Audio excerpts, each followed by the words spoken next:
Hello everyone, welcome to our Facebook Town Hall Live. We're here to celebrate the passage of the NICA legislation that Ileana Ros-Lehtinen and I worked on together. And just this week, the House of Representatives passed it, the Senate had passed it already, and it's headed to the President's desk for signature. This is major legislation for the people of Nicaragua. And Ileana has been working on this a long, long time. We've been working together hand in hand, and this is a great victory for human rights. This is a great victory in terms of imposing sanctions, in terms of using the international muscle of the United States, of the international financial institutions, to push for human rights in Nicaragua, to stand with the people of Nicaragua against oppression, against torture, against the human rights travesties that we've seen. And this is a great day for the people of Nicaragua, but a great day for human rights across the globe.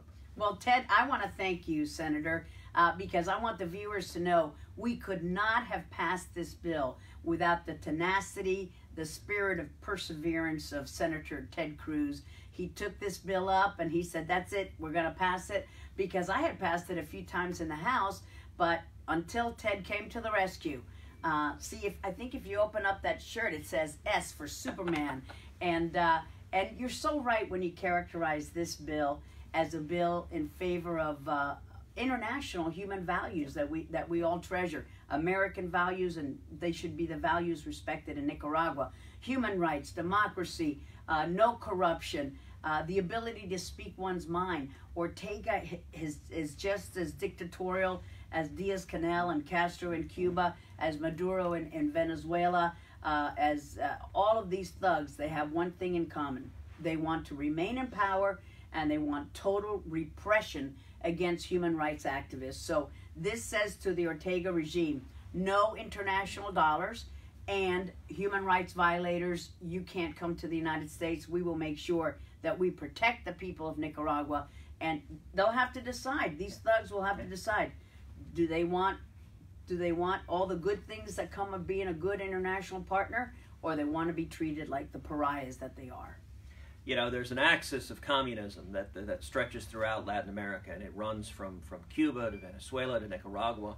And you see tyrants there that are united in oppressing their people. And where communist governments impose their rule through an iron fist, we see consistency. Consistently, we see misery, we see suffering, we see poverty. And America has a role. We have a role to speak the truth to power, to shine a light that communism has been the greatest, has subjected hundreds of millions, billions of people to poverty, to suffering, to starvation, to torture, to imprisonment. And America has an ability to shine a light and say, this isn't right. And I'll tell you, these regimes fear transparency. They maintain power in part by attacking America, by trying to convince the people that all their problems are because of the United States of America.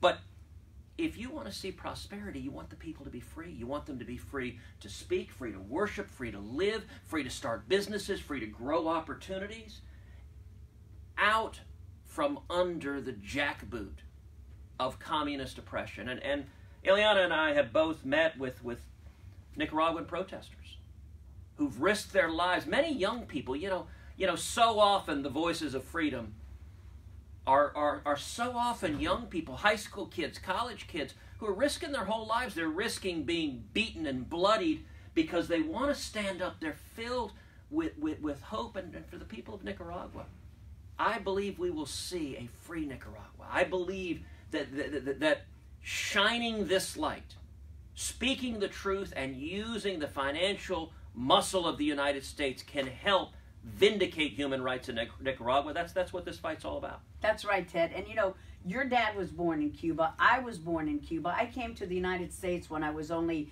8 years old. So we know what it's like to lose one's homeland to this communist oppression.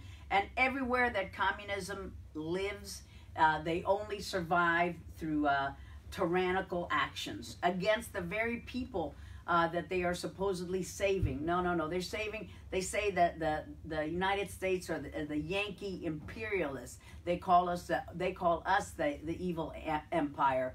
And John Bolton, the national security advisor, came down to Miami just a few weeks ago, and he rightfully called Venezuela, Cuba, and Nicaragua the troika of tyranny. Yeah. And I said, boy, that really captures it.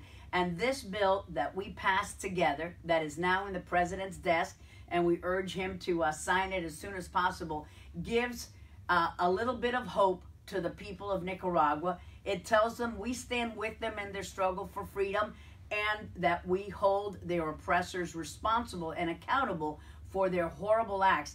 They have killed hundreds of student protesters. As you pointed out, it's the young people leading this charge. They have been killed. They have disappeared. They have been detained. And oftentimes that doesn't appear in our mainstream press, Yep. but the Nicaraguan people know the United States is on their side.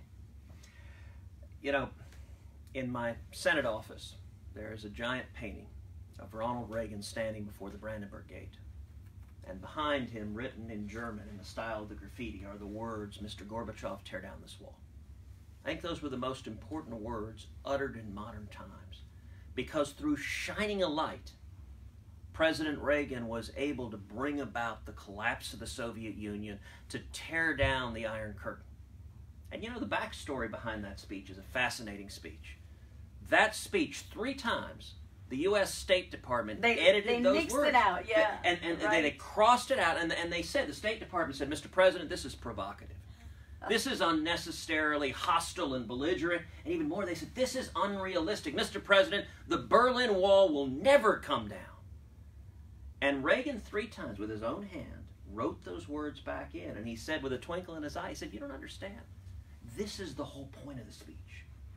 And just like the Soviet Union, when the American president shined a light, that precipitated, just a couple of years later, the collapse of that communist oppression. The same is true with Nicaragua. The Ortega regime does not want you to know about their oppression, their murder, their torture, and they certainly don't want you to know about the misery and poverty that their failed communist system has brought about. Absolutely, and those same people who wanted to nix those phrases, they probably would have told Ambassador Bolton, "Troika of tyranny." Oh my gosh, that's provocative too. But President Reagan had what Natan Sharansky, the Jewish refusenik from the old Soviet Union, called moral clarity. And he explains it in his brilliant book with Ambassador Ron Dermer, The Case for Democracy.